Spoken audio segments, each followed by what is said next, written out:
उसके बाद this is the famous question जो पास्ट पेपर में मल्टीपल टाइम आपको मिलेगा, जो पास्ट पेपर में मल्टीपल टाइम आया भी हुआ है। वो है कि फेडरल फाइनेंशियल प्रोसीजर्स में अभी हम पढ़ के आए हैं, हमारे पास होता है एक, इसे हम कहते हैं फेडरल कंसोलिडेटेड फंड, एफसीएफ।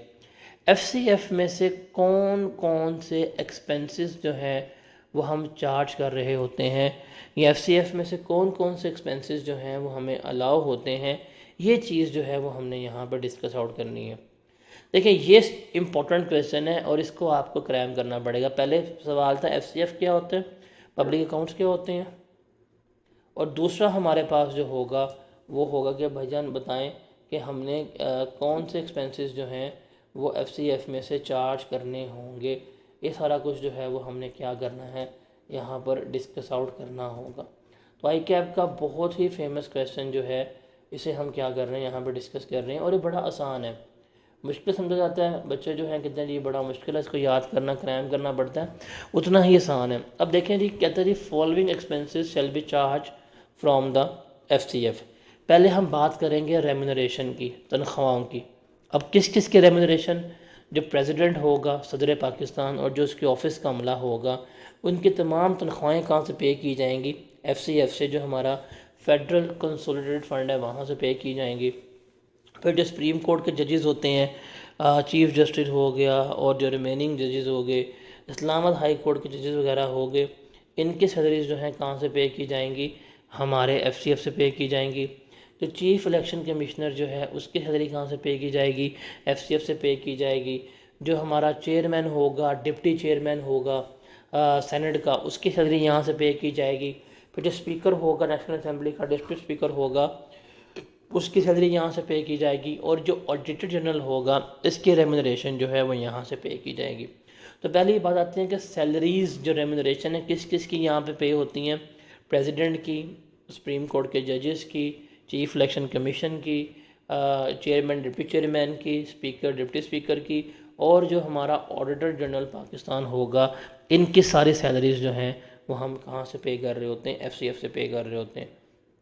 उसके बाद जो हम ये लोग पढ़ के आए हैं, इनका सारा जो एडमिन स्टाफ होगा, मतलब सुप्रीम कोर्ट के सर्वेंट्स, उनके ऑफिसर, हाई कोर्ट के सर्वेंट, उनके ऑफिसर, ऑर्डर जनरल डिपार्टमेंट के ऑफिस हो गया, सेक्रेटेरिएट हो गया, पार्लियामेंट का, सेनेट का, नेशनल असेंबली का, इनके सारे ऑफिस के एक्सपेंसेस जो हैं वो भी सारे कहाँ से पे होंगे, हमारे एफसीएफ से पे हो रहे होंगे।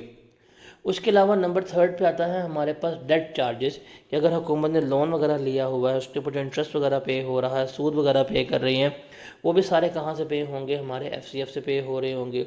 उसके अलावा पाकिस्तान के ऊपर कोई जजमेंट हो जाए, कोई केस वगैरह हो जाए हुकूमत पे, या हुकूमत को जुर्माना वगैरह पड़ता है, तो वो जुर्माने वगैरह की पेमेंट भी कहाँ से होती है, एफसीएफ से हो रही होती है।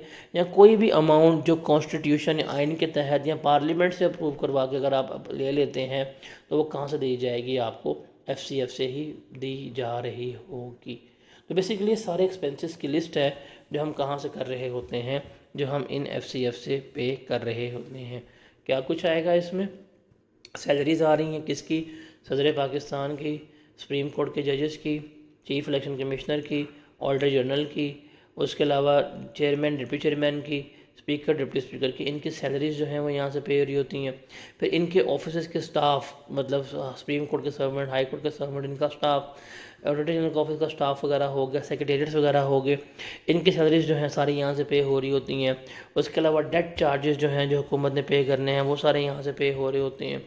पाकिस्तान के ख़िलाफ़ केस वगैरह हो जाए उसकी पेमेंट यहाँ से हो रही होती हैं, या कोई भी अमाउंट जो पार्लियामेंट कह दे वो कहाँ से पे होगी, आपकी इसमें से ही पे हो रही होगी। तो ये one of the most famous question है कि फेडरल फाइनेंशियल प्रोसीजर्स क्या होते हैं, और फेडरल फाइनेंशियल प्रोसीजर में से दो चीज़ें सिर्फ वो पूछ रहा होता है, एफसीएफ क्या है और एफसीएफ में से एक्सपेंसेस कौन से पे होने हैं। ये तो ये दो चीज़ें सिर्फ अगर आप अच्छी तरह याद कर लें तो आपका एक मेन क्वेश्चन जो है वो क्लियर हो जाता है।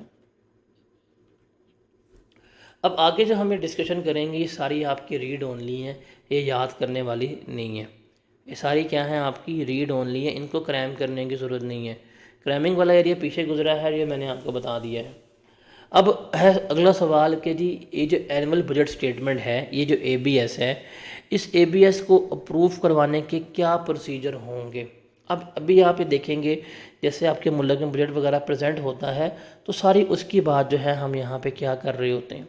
अब देखें क्या करती है गवर्नमेंट ने, जो अखराजात वगैरह चाहिए होते हैं FCF से या पब्लिक अकाउंट से, वो क्या करते हैं, वो ला के उनको पहले नेशनल असेंबली में सबमिट करवाते हैं, भाईजान ये खर्चों की लिस्ट है, ये हमें खर्चे जो हैं वो चाहिए। और फिर वो क्या करते हैं, उन तमाम खर्चों की पार्लियामेंट में डिस्कशन होती है असेंबली में। वोटिंग रिक्वायर नहीं होती, क्या होती है, डिस्कशन होती है, हाँ जी ठीक है, नहीं ठीक, क्यों चाहिए। गवर्नमेंट को क्या करना होता है, गवर्नमेंट को सेटिस्फाई करना होता है बाकी तमाम MNAs वगैरह को। उसके अलावा जो और भी कोई एक्सपेंसेस वगैरह हों जो आपको in the form of grant चाहिए होते हैं, अब वो भी क्या करते हैं यहाँ पे लाके डिस्कस करते हैं। अब असेंबली के पास पावर है, बिकॉज आपने जो भी एक्सपेंसेस वगैरह चाहिए आप in the form of grant मांगेंगे।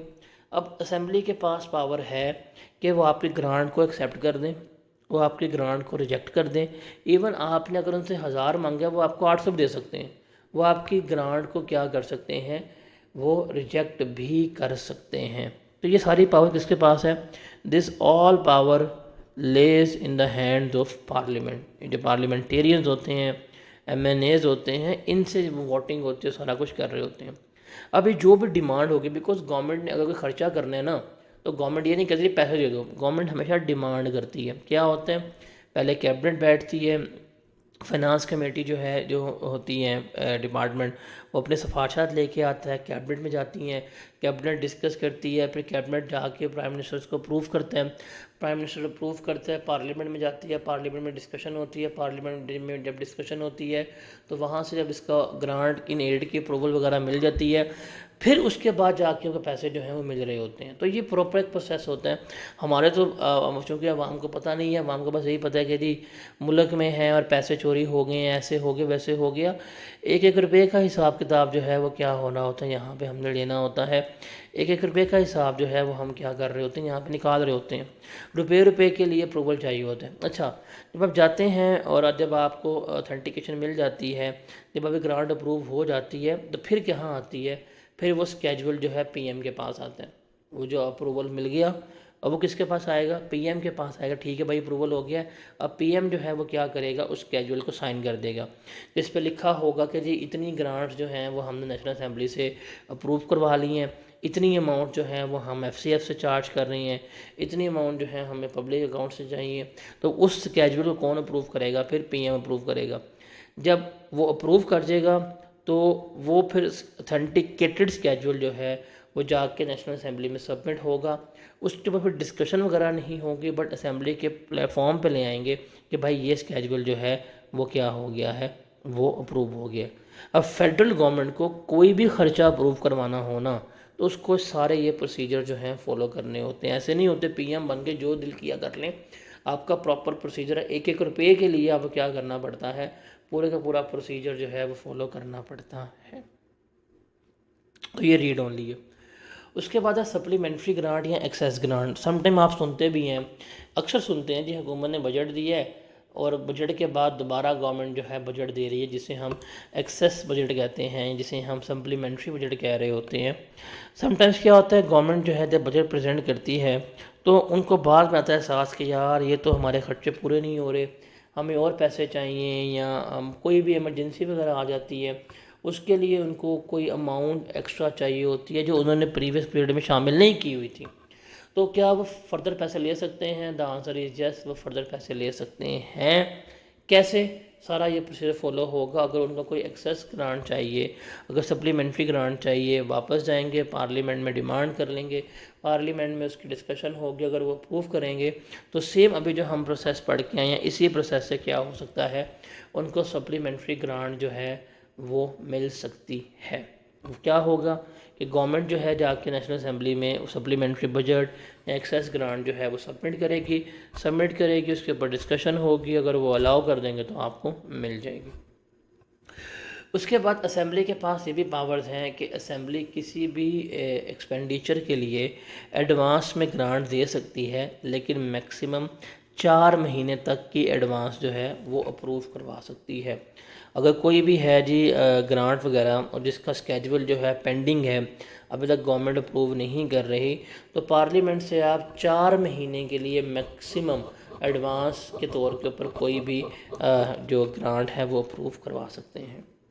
उसके बाद सारा मैटर तो हमारा पार्लियामेंट से हो रहा होता है। अगर हमारी पार्लियामेंट डिज़ोल्व हो जाए, जैसे अभी हुई थी चंद अर्सा पहले, एक हुकूमत ख़त्म हुई, फिर इलेक्शन होने थे, तो कुछ अर्सा निगरान गवर्नमेंट रही है। जब निगरान गवर्नमेंट रही है तो पार्लियामेंट नहीं थी। अब पार्लियामेंट नहीं है हमारे मुल्क में, लेकिन मुल्क को चलना था और मुल्क को चलाने के लिए पैसे भी चाहिए थे, फंडिंग सब कुछ हो रही है। तो फिर क्या होता है, जब नेशनल असम्बली डिज़ोल्व हो रही होती है ना, ख़त्म हो रही होती है, तो फेडरल गवर्नमेंट जो है वो FCF से क्या होता है, अगले 4 महीने के लिए मैक्सिमम क्या करते हैं, वो एडवांस में एक्सपेंडिचर्स जो हैं वो अप्रूव करवा लेते हैं। मतलब जब भी वो पार्लियामेंट ख़त्म हो रही है तो वो क्या करेंगे, अगले 4 महीने के लिए एडवांस में ही क्या करेंगे, एक्सपेंसेस जो हैं वो अप्रूव करवा लेंगे। और फिर उन अरसे में इलेक्शन होंगे, जब नई गवर्नमेंट आएगी तो पूरा प्रोसीजर जो है वो फॉलो हो रहा होगा। तो सारा आपका रीड ओनली, इसको याद करने की आपको ज़रूरत नहीं है।